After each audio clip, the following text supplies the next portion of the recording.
mort.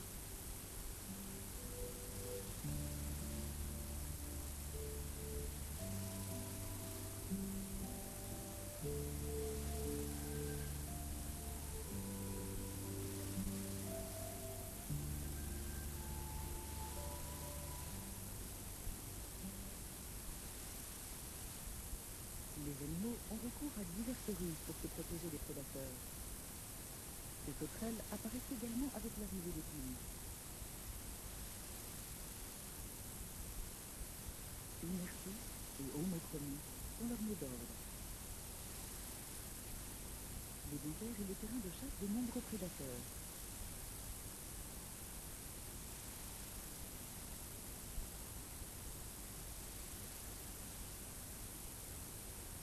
Le solifuge parvient à manger au moins une sauterelle par jour pendant cette saison d'abondance.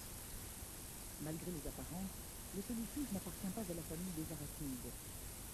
Il ne possède ni crochet à venin, ni glandes séricigènes. Mais par rapport à sa taille, le solifuge a certainement les plus grandes mâchoires de tout le royaume animal.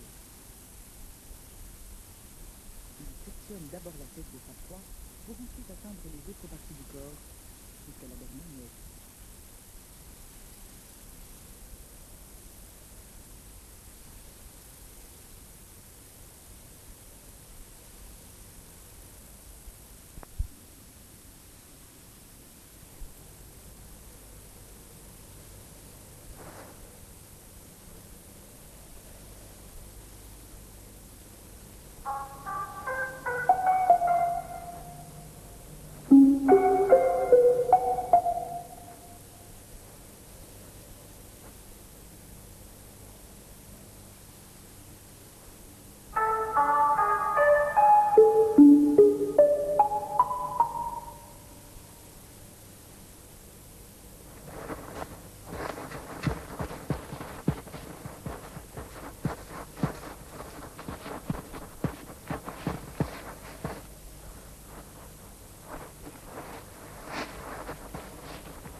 Le venin agit rapidement.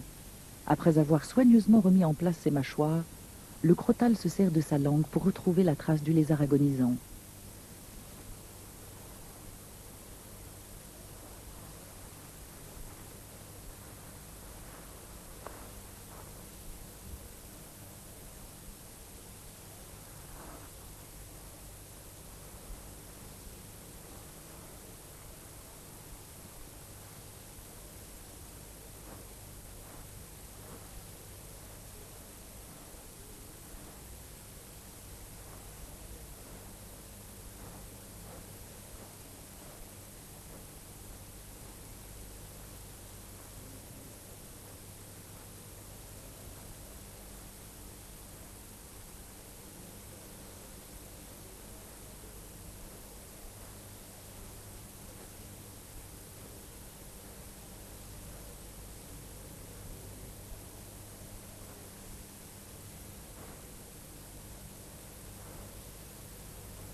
Balayées par des vents forts, les dunes se déplacent constamment vers le nord. Cette mer de sable, large de 95 km et longue de près de 500 km, s'étend le long du littoral atlantique de l'Afrique australe et prend fin soudainement lorsqu'elle rencontre le fleuve Kouisseb.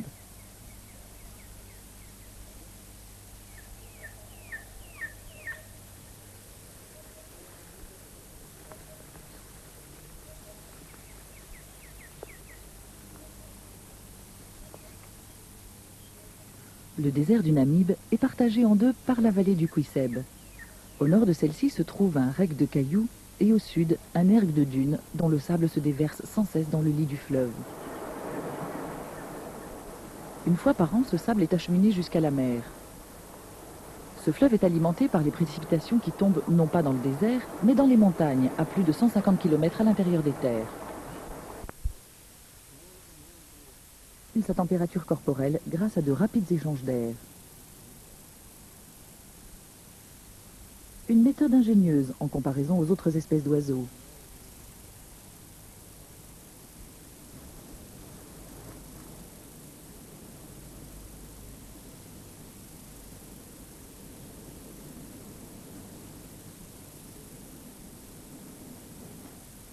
Peu de temps avant le coucher du soleil, le mâle vient assurer la relève.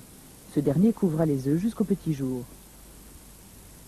Mais avant de prendre son poste, il chasse une alouette un peu trop curieuse.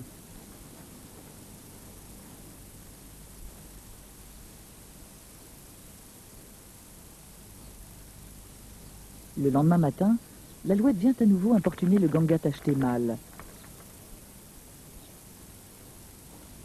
L'alouette commet une grossière erreur en prenant le Ganga tacheté couvant ses œufs pour une femelle de sa propre espèce. La grande taille du Ganga tacheté ne fait qu'aiguiser ses sens.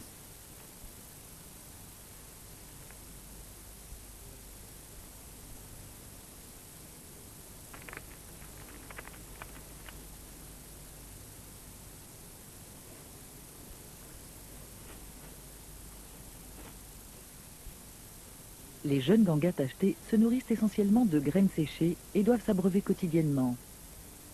Les oisillons, ne sachant pas encore voler, les parents ont résolu le problème de manière incroyable. Tous les matins, en l'espace d'une heure, la quasi-totalité des adultes rejoint un point d'eau pour se désaltérer.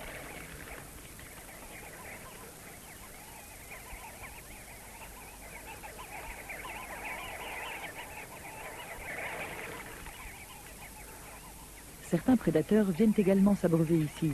C'est pourquoi ils ne pourront guère s'attarder et ne pourront boire que 5 gorgées pendant ces quelques secondes.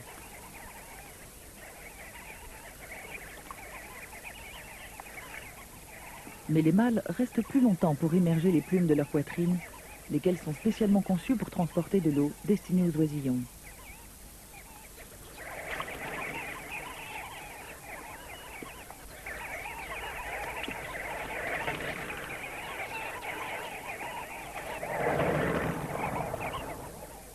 Les Gangas tachetés peuvent parcourir jusqu'à 80 km pour trouver un point d'eau, sillonnant ainsi plus de 150 km dans la journée.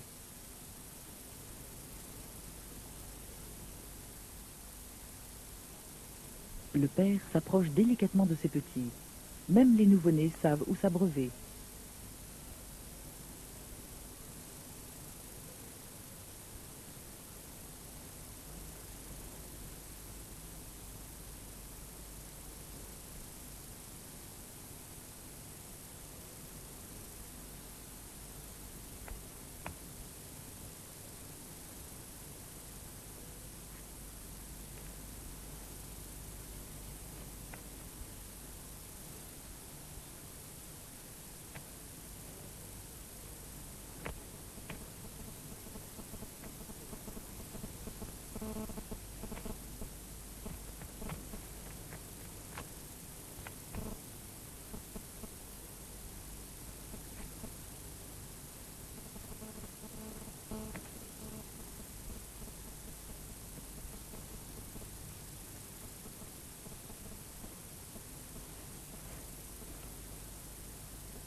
Un des oiseaux de proie communs dans le désert du Namib est le circaète Jean le Blanc, qui nidifie dans les rares arbres poussant dans ces plaines rocheuses.